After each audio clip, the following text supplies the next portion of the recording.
The large phones in the latest lines from Apple and Samsung go head to head. This is Pocketnow and I'm Joshua Vergara. What's going on, everybody?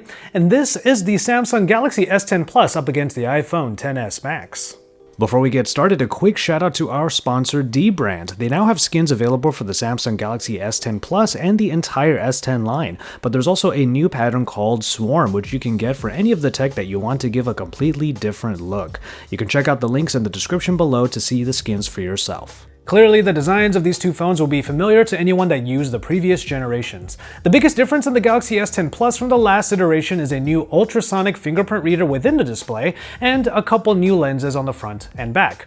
The iPhone XS Max takes after the previous iPhone X and is, as the name implies, a bigger version of the iPhone XS. I have the gold edition, which, well, you tell me if it actually looks gold to you.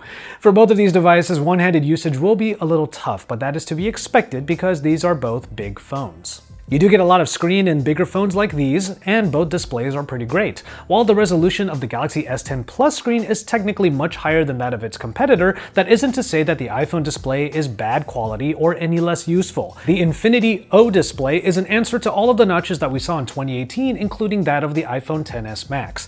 As is the case with all displays that sport either of these choices, the cutouts don't necessarily get in the way of any content unless you expand things like YouTube videos. At that point, you either have a hole in the corner, or most of the side is interrupted by the front camera and the phone speaker. It used to be trendy to get mad at all of these cutouts, but after some time with either phone, people just kind of get used to them. I really applaud the S10 community for getting creative with the hole-in display. I mean, come on, all of these wallpapers that we're seeing these days are just super fun to try out. One knock I do have to give the iPhone in terms of its notch is the fact that you have to swipe down from specific sides in order to do the notification dropdown or the control center. For a phone that is already hard to use in one hand, having to reach for a specific corner just makes it that much worse. Now, if you want to get as many features as possible, the Galaxy S10 Plus fits that bill. It sports a headphone jack, wireless and reverse wireless charging, expandable storage, and of course you have that ultrasonic fingerprint reader under the screen. Speaking of which, a lot of people were unhappy with the loss of Touch ID in the iPhones over the last year, though I have gotten used to it, and honestly, Face ID and Face Unlock in both of these phones are something that I've gotten used to using over the last year or so. Now, there is extra input on both of these phones in the form of a Bigsby button for the S10 and then the silence toggle on the iPhone. But if I'm honest, I use the silence toggle on here way more than I ever use Bigsby on here. But more to the point, I don't think I've ever really found Siri all that useful either. On the topic of battery life, let's just put it this way. The Galaxy S10 Plus has almost 1,000 more milliamp hours in its battery over the iPhone XS Max. Meanwhile, I've actually had to help someone with an iPhone reverse wireless charge their phone because they were down to single digits. On the spec sheets, it obviously seems that the Galaxy S10 Plus is that many steps ahead of the iPhone, but there are different ecosystems at play here. The iPhone sports the latest Bionic A12 chip and 4GB of RAM. That last one might sound a little minuscule compared to the 8 or even 12GB of RAM that you can get in the S10 Plus, but there's no questioning that there's good performance in either phone. iOS is simply optimized for what the iPhone XS Max provides, and on the flip side, the Galaxy S10 Plus is uniquely equipped for every little feature that Samsung bakes into its version of Android, Samsung One UI.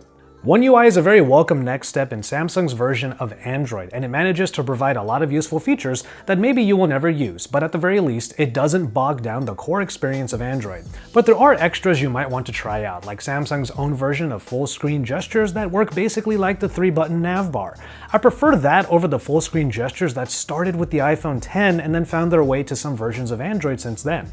This is all in contrast to iOS, where basically what you see is what you get. Android fans will lament the lack of widgets, no app drawer, and the lack of customization options, but I know a lot of people out there who prefer it that way, to have an experience that just works. Samsung doesn't fail in this regard, it just adds so many layers on top of the already solid core experience. Finally, the cameras. The Galaxy S10 Plus is the most stacked camera not only in this comparison, but even in its own lineup. 3 on the rear, with a wide-angle camera that I'm personally super happy to have, and then 2 on the front, which adds in a depth sensor next to the selfie camera.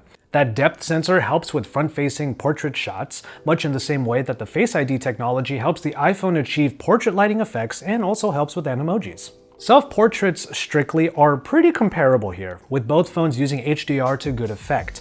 Details are pretty good and the portrait cutouts are generally well done, even if there are still issues with certain lines like my glasses. Where the Galaxy S10 Plus really ups the ante is in 4K video recording, which makes it a viable tool for selfie videos and vlogging. Shooting with the rear cameras is a different affair, as it is easy to argue that the Galaxy S10 Plus provides way more options. That wide-angle lens is a fun addition, one that maybe Apple will add in one day, but I don't find pictures from one or the other being really leaps and bounds better, so it just matters which one provides the different features you want.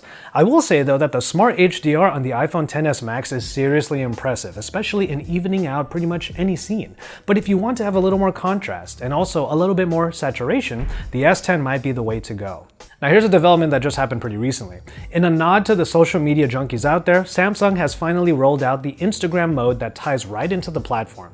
If you're an IG person, this is a big deal, because you originally had to use the main camera to use the phone's features and then import it into the Instagram app. Now you can use the wide angle or the telephoto, press for picture or hold for video, and when you're done, it goes right into the editor in Instagram. It might not seem like much, but for avid social media people, every little bit counts. This is a step further than the square mode, which itself was an Apple move toward the Instagram audience. Again, what you see is what you get in the iPhone XS Max. The Galaxy S10 Plus does the same, but gives you a ton more that you can enjoy if you choose to. One thing I do want to touch on real quick is the price. The iPhone XS Max still is one of the most expensive smartphones out there right now, which made it all the more surprising that Samsung priced every one of the phones in the S10 line pretty competitively. You can actually save a couple $100s if you go for the Samsung Galaxy S10 Plus, and you get a lot more in it when compared to the iPhone XS Max, just on paper. But of course, your experience is going to dictate which one of these speaks more to you. As far as what comes next, Samsung has definitely put down the gauntlet, and now Apple, it's your move. But with that, I'm going to go ahead and call it on this one. Thank you so much for watching. Get into the comment sections and let's have those discussions about these two phones. And also, if you want to see even more footage from this particular phone, you can head over to my channel where I used the Galaxy S10 Plus as a vlogging machine for an entire day out in Los Angeles. You can subscribe to my channel as well, youtube.com/Joshua Vergara, and then come right back here to subscribe to Pocketnow for even more. And from there, thank you so much once again, and we'll see you in our next video.